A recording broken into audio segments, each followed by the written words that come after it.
So was it a good decision to tear this up? Yes, Peter, it's a very good decision to end these deals between a state government in Australia and the national government in Beijing, because this was all about Beijing trying to drive a wedge between the federal and state levels of government and get a federal government change by collecting state cards.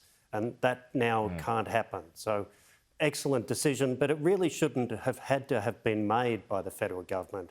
The Victorian government should have recognised they were out of their depth on this foreign policy and security issue. They should never have ended the deals, and they should have ended them themselves. Daniel Andrews said that it was all about jobs, that there was value in the deal. Do you see any value in it whatsoever, Michael? No, and I think we're lucky that really they hadn't proceeded far to implementation. He'd signed 2 Chinese Communist Party boilerplate language agreements, an MOU and a framework agreement. Both of them were kept secret from the Australian public. The MOU only became public during the Victorian election campaign because of public pressure. The framework agreement wasn't made public. So signing up to deals that are all in Chinese Communist Party language and part of it is keeping them secret, it's just bad policy. You just heard, and you'd be aware, that the embassy has described this decision as provocative. As we just reported, it says there's no sincerity in improving China-Australia relations. That's according to the Chinese ambassador, and will bring further damage to bilateral relations. What do you make of that threat? Well, I think the ambassador knows that what he's saying isn't true about respect between Australia and China. In fact, the federal government acting in this measured way and asserting a cohesive national policy on China builds mutual respect. In Beijing's eyes, how dumb did we look having a gap between a federal and state government on China policy as important as the Belt and Road Initiative? So this enhances our self-respect and starts to build what we need in a future relationship with the government of China, mutual respect. They know that they can't play us for suckers, and that's a good thing. Are you anticipating any blowback? I think there could be further coercive trade measures from Beijing, but they're running out of things to do with stopping valuable Australian exports that they need.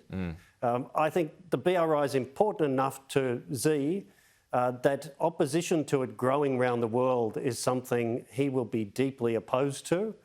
But really, more coercion of Australia just highlights the kind of regime that he's running and the consequences for people getting more involved in the Chinese economy. What do you make now of the Port of Darwin deal? Is that something that needs to be torn up as well? Well, it really looks like the ghost of Christmas past, doesn't it?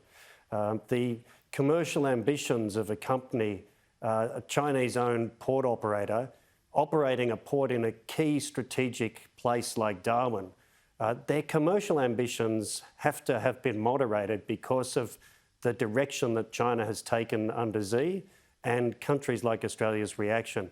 I just wonder if that is such a wonderful commercial deal for that company. And I also think it's becoming more and more important to make that part of Darwin Port far less important for Australia's future. If the lease doesn't end, we should build other facilities around it. I remember that the Obama administration was furious when that deal went ahead. Is that something that does need to be torn up as well? Well, I think it should end. But I think the economics of it make it easier to end because, frankly, that port operator doesn't have the kind of future that they thought they had in Australia. And just finally, Michael, I just want to get your view on these climate talks at the moment. There is this push, of course, pressure that the Australian government is under to commit to net zero by 2050. But China's got until 2060. So it's got a little more time.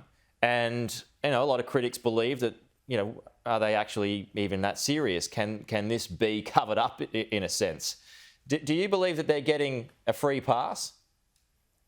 Yes, I do. I think China's a bit like the kid with the hand in the cookie jar complaining about other people looking at cookies. The targets that they signed up to in Paris were extremely light. They're a huge emitter, and what they do matters to the planet far more than most other countries.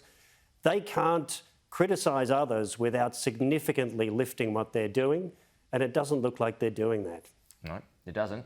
Michael Shoebridge, always good to get your thoughts and your expertise and your insight too. Michael, thanks for your time. Talk to you soon. Thanks very much, Peter.